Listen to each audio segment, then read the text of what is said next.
Representative McMaster, R-Ind, and South Carolina Gov. Henry McMaster Credit, Bill Clark, CQ Roll Call, Getty Images, Sean Rayford, AP, Rex Shutterstock Like a lot of things that involve Donald Trump, the campaign to award the president the Peace Prize began as a fraud.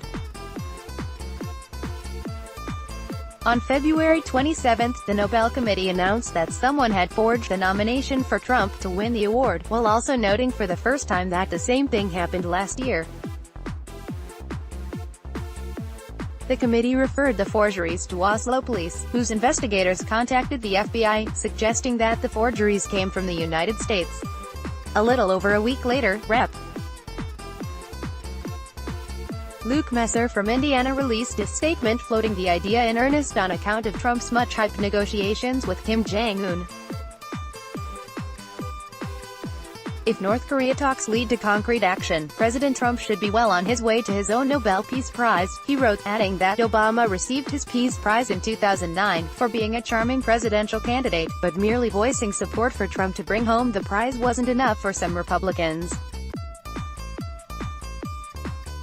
On May 2, a group of 18 congressmen led by Messer submitted a letter to the Nobel Committee nominating Trump for the prestigious award, the winner of which will be announced in October. A few weeks after that, a group of 7 governors led by South Carolina's Henry McMaster submitted a letter of their own, calling the negotiations with North Korea an unprecedented victory for global peace and security. Today, 17 of my House colleagues joined me in nominating at Real Donald Trump for the 2019 Nobel Peace Prize. pic.twitter.com/TJPJKW9JGH, Rep. McMaster, at Rep. McMaster, May 2, 2018. After Trump canceled the summit on Thursday, Rolling Stone reached out to Messer and McMaster, along with Representatives Ralph Norman of South Carolina, Michael Burgess of Texas, Scott DesJarlais of Tennessee, Kevin Cramer of North Dakota, Al-Muhammad Coleman Reid Wagon of American Samoa, Mark Meadows of North Carolina, Matt Gaetz of Florida, Doug LaMalfa of California, David McKinley of West Virginia, Brian Babin of Texas, Diane Black of Tennessee, Steve King of Iowa, Pete Olson of Texas, Marsha Blackburn of Tennessee, Jim Renacci of Ohio, Evan Jenkins of West Virginia, Drew Ferguson of Georgia, and Governors Kay Ivey of Alabama, Phil Bryant of Mississippi and Paul Lepage of Maine to see if they stood by their decision. Renacci, Norman and Cramer were the only 3 leaders to respond. Congressman Renacci still fully supports his decision to nominate President Trump for the Nobel Peace Prize, his team replied by email. He has freed our hostages while North Korea destroyed their nuclear test site ahead of his visit. ISIS is collapsing and we are closer to ending the Korean War than we've been since the 1950s. Considering Barack Obama received the prize for simply having a pulse and then recklessly destabilizing the globe, it's hard to imagine how anyone could keep a straight face while questioning if Trump deserves one. President Trump is to be commended for getting North Korea to the table for potential negotiations, which has not been accomplished by any other of our former presidents, replied Norman.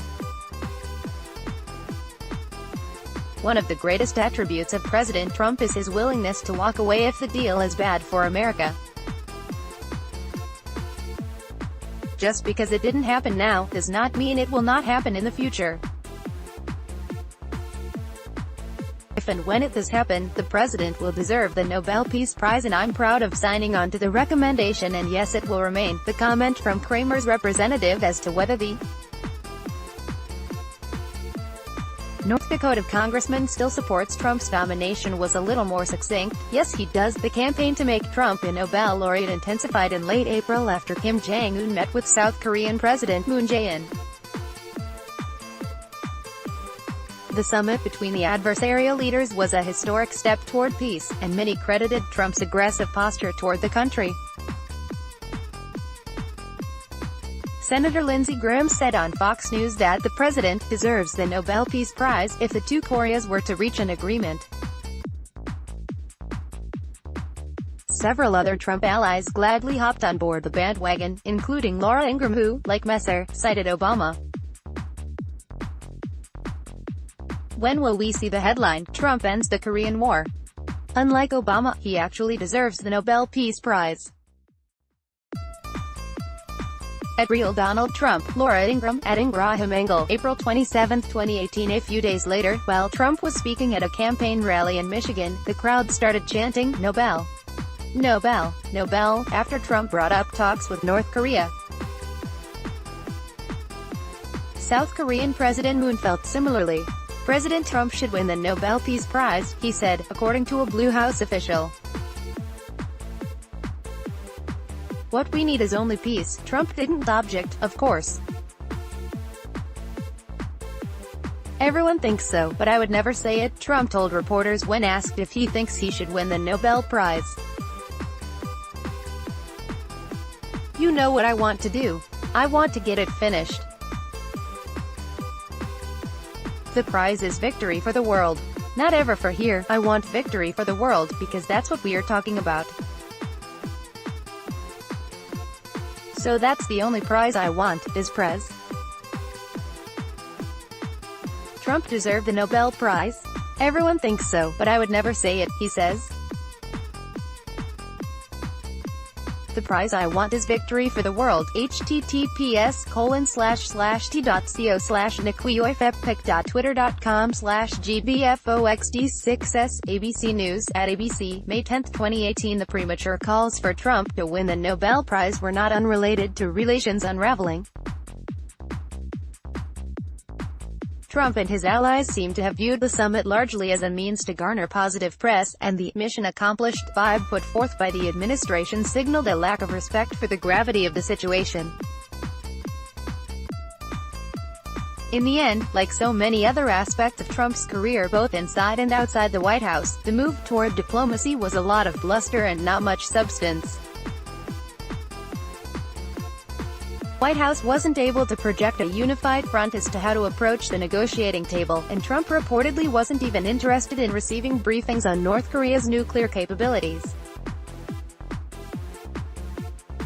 According to the Associated Press, which spoke to multiple administration officials about the negotiation efforts, the president was almost singularly focused on the pageantry of the summit. Now the summit may never even happen, and Trump and North Korea are hurling bellicose rhetoric back and forth across the Pacific. In a statement released shortly before the June 12 meeting was cancelled, North Korean Vice Foreign Minister Cho Sun-wei noted that, whether the U.S.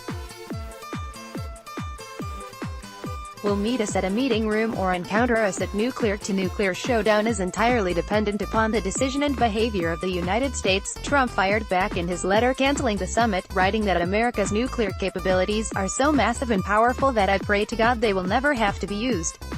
It's hard to imagine threatening nuclear war is looked upon favorably by the Nobel Committee.